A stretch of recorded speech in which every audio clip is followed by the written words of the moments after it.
Nobody wants to admit that they don't like their child. I mean, it's your kid. You love them. And I did love Graham, but he was hard. He was very, very hard.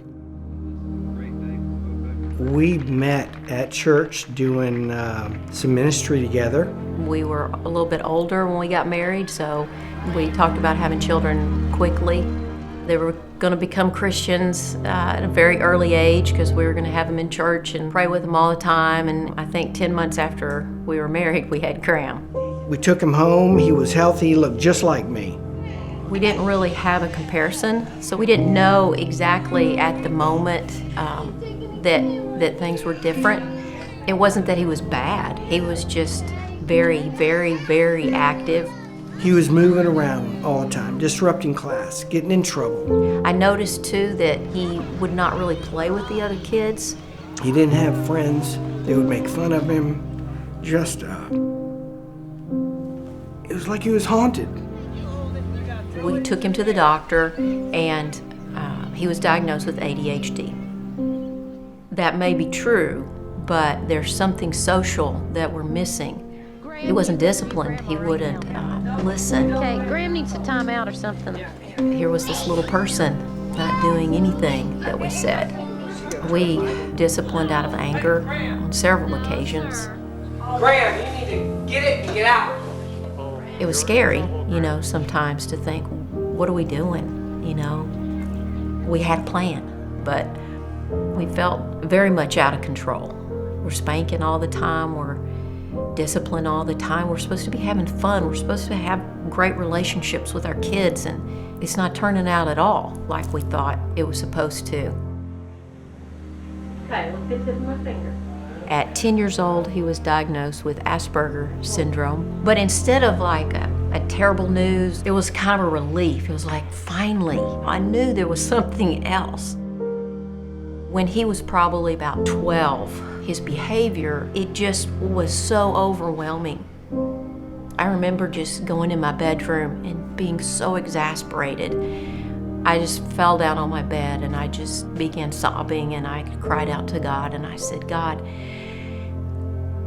I'm tired of asking you to help me because I can't do it. You need to do it. It was pretty amazing because I heard him say in my spirit, Graham is going to get it. And I sat up and I looked around the room and I said, what? And God said to me again, Graham is going to get it. And I said, okay, then I trust you that Graham's going to get it. And he didn't tell me what to do. He just gave me hope. I'm glad God gave me that at that point because it was pretty much downhill after that.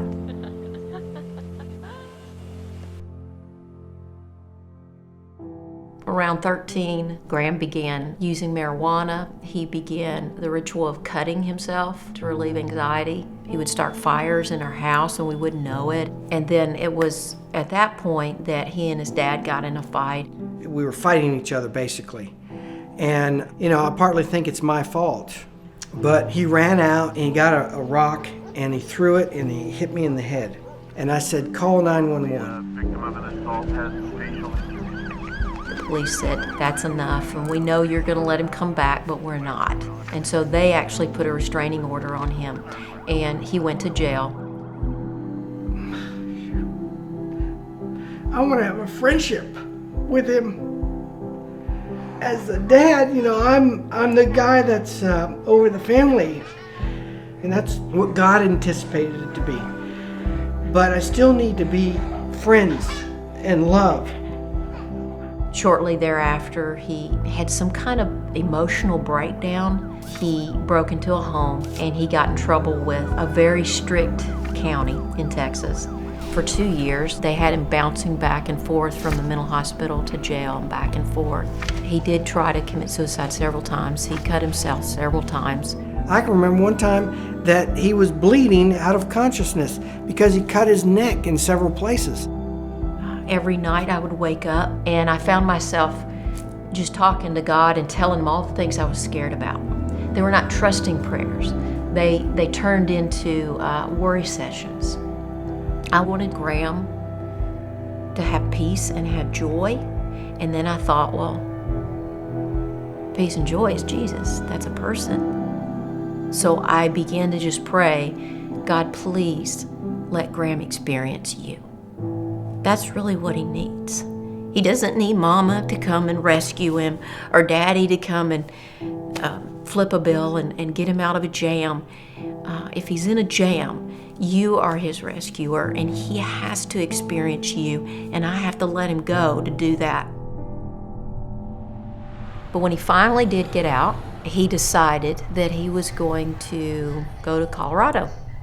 Marijuana was going to be his answer that was going to give him peace, and he got a bus ticket. He went to Colorado. Colorado wasn't everything he thought, so he ended up hitchhiking to Portland, Oregon. Hit the bottom there too, didn't have anybody that he knew. We're actually on a vacation in Mexico during this time, and Graham called us just half crazed. He was crying and screaming and mad because he had ran out of all of his medications, and he was at a hospital and they wouldn't give him any more medications. I said, Graham, we can wire you some money, but there's nothing else we can do. He got upset, he hung up on me, and right before he hung up on me, he said, I'm gonna hurt somebody. I couldn't jump on a plane, I couldn't call him, he lost his phone, he called me from the hospital. There was nothing. This feels very bad. It feels like the end. And so all we could do was pray. And instead of having my worry sessions in my prayer, I cut it short, and I just told God, He is so yours, and He's always been yours. I want so badly to go rescue him, but I know you brought me here. I believe you brought me here for a reason, and you took me out of the way, and I need to trust that. So please help me just to let it go and to let you do your thing with him. And amazingly, I closed my eyes and I fell asleep. I actually took a nap. I mean, like right away. And I don't nap, never nap. God just flooded me with peace right in the middle of the hugest storm.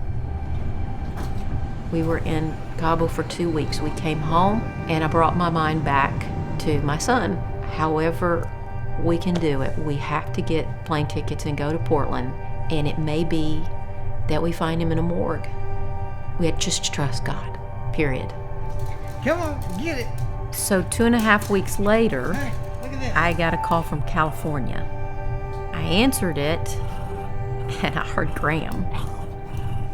He called me and he said, Mom, I lost everything.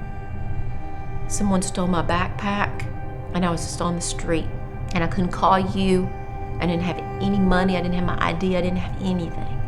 He said, I knew I didn't know anybody for thousands of miles, but I knew God.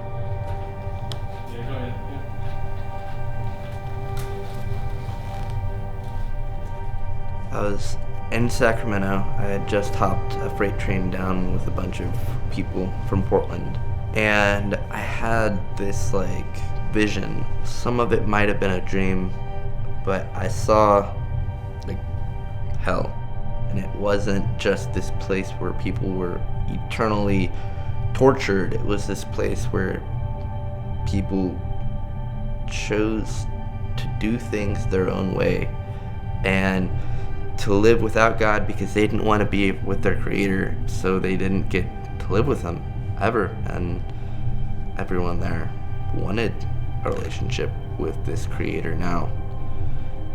The next day, I was so filled with compassion and love for other people that the people I was hanging out with couldn't stand to be around me. They actually kicked me out of their group because of the transformation that happened overnight that night. Graham had experienced God. It's pretty amazing. At this time, I was still using medical marijuana to treat my anxiety, bipolar disorder. I remember very clearly God showed me what my life would look like if he did heal me, and what it would look like if he didn't. And the difference was extreme. And he gave me a choice. He also made that choice very easy. Amazing transformation since then. Graham is off of all his medication. He's off of all drugs. He's walking with the Lord. What we've prayed at his youth has come to pass in his older age. Who died on the cross for you? And that's who God's Son is, isn't it? Jesus is the only source of peace that I have found. What I used to trust God for was an outcome, was what I was praying for, that I trusted that would happen. And now it's not about the outcome, but it's about trusting God for trusting God. He knew how far to go with Graham. He knew when and how and where Graham was going to respond. And he did it. And I'm very, very grateful.